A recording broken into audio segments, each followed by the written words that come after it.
নমস্কার, শম্পার পাঁচফোড়নের গল্প রান্নাঘরে আপনাদের স্বাগত জানাই। চিলি গোবি বানাবার জন্য আমি এখানে নিয়েছি ছোট একটা ফুলকপি, ঠিক এইভাবে কাটা, আর নিয়েছি দুটো ক্যাপসিকাম, নিয়েছি ডুমো করে কাটা পেঁয়াজ, লেবু, কাঁচা লঙ্কা, এছাড়া সস তো থাকছেই। চলুন দেখে নেওয়া যাক আমার মূল রেসিপি। এখানে আমি নিয়ে নেব হাফ কাপ মতো ময়দা, আর নিচ্ছি চা চামচের 3 চামচ মতো কর্নফ্লাওয়ার। পুরোটাই কর্নফ্লাওয়ারে করা যেত, কিন্তু আমি সামান্য একটু ময়দাও নিয়েছি।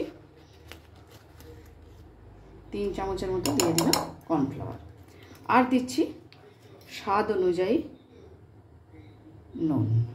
এবার এটার একটা আমি ব্যাটার বানিয়ে নেব। এবার ব্যাটারের মধ্যে আমি দিয়ে দিচ্ছি অর্ধেকটা লেবুর রস। লেবুর রসটা দিয়েও আমি ভালো করে এটাকে মিশিয়ে নেব।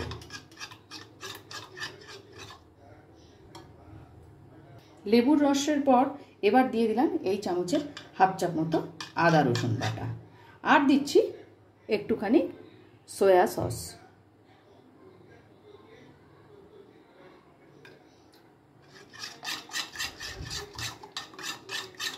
এটা ভালো করে মিশিয়ে নিলাম।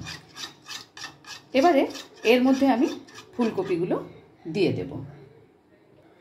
ফুলকপিগুলো দিয়ে বেশ ভালো করে এটাকে আমি ব্যাটারের মধ্যে এগুলোকে মিশিয়ে নেব।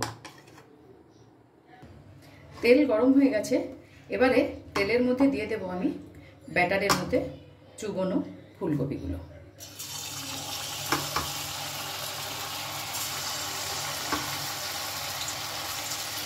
আমার রান্না যদি আপনাদের ভালো লেগে থাকে, যারা ফেসবুক থেকে দেখছেন তারা ফলো ও লাইক করে আমার পাশে থাকবেন, আর যারা ইউটিউব থেকে দেখছেন তারা প্লিজ চ্যানেলটিকে সাবস্ক্রাইব করে পাশে থাকা বেল আইকনটি প্রেস করবেন, যাতে আমি কোনো রেসিপি দিলে আপনাদের কাছে নোটিফিকেশন পৌঁছে যায়।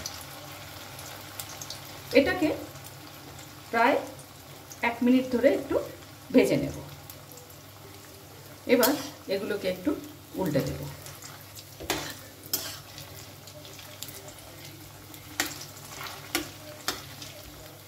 বেশ সুন্দর করে একটু লাল লাল করে ভেজে নেব।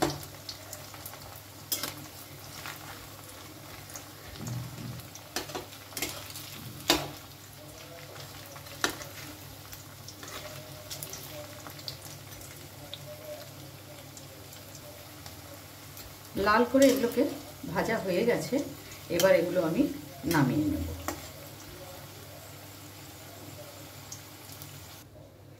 বাকি যেগুলো রয়েছে সেগুলোকে এবার আমি এক এক করে তেলের মধ্যে দিয়ে দেব।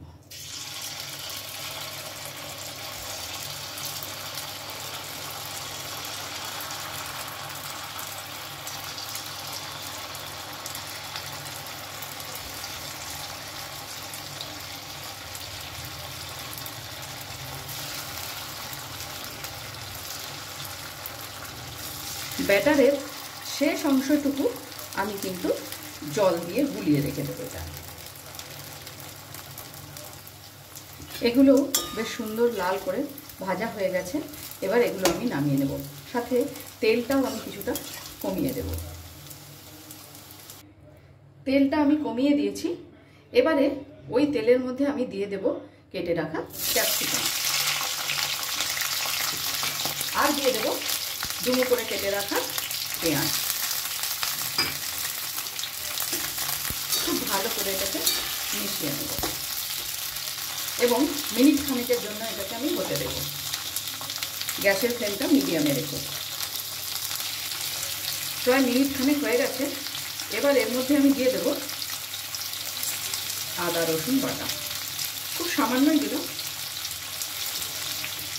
আর দেব নুন। সয়া সসের মধ্যে অনেক নুন থাকে, তাই নুনটা এখানে আমি খুব কম করেই ব্যবহার করব। এবার এটাকে ভালো করে মিশিয়ে নেব।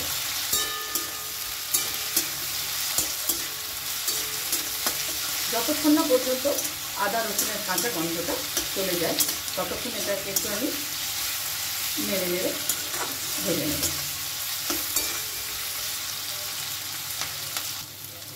আদা রসুনের কাঁচা গন্ধটা চলে গেছে।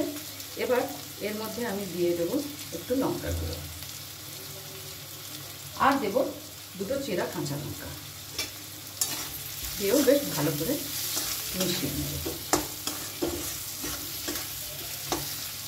এবারে এর মধ্যে দিয়ে দেব ভেজে রাখা ফুলকপিগুলো। গ্যাসের ফ্লেমটা এই সময় আমি মিডিয়ামে করে দিলাম এবং ভালো করে এটাকে আমি মিশিয়ে নিচ্ছি। যে ব্যাটারটুকু বেঁচে ছিল সেই ব্যাটারের মধ্যে আমি কিন্তু জল দিয়ে রেখেছি। এবার সেই পাতলা ব্যাটারটা এর মধ্যে ঢেলে দেব।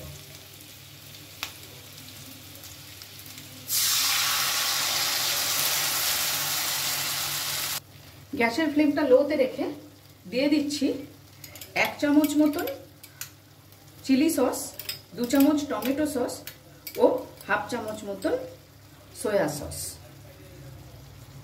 এই বাটিটা ধুয়ে আমি জলটুকু এর মধ্যে দিয়ে দিচ্ছি। ভালো করে এটা আমি এবার মিশিয়ে নেব।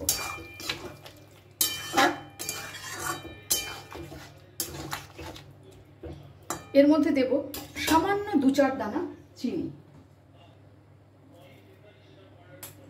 এবার এটাকে আমি ঢেকে দিচ্ছি 2-3 মিনিটের জন্য। মিনিট 2 হয়ে গেছে। এবার আমি ঢাকাটা খুলে একটু চেক করে নেব। যারা ফুলকপি খেতে পছন্দ করে না তারাও দেখবেন এই ডিশটা চেটে পুটে খেয়ে নিচ্ছে।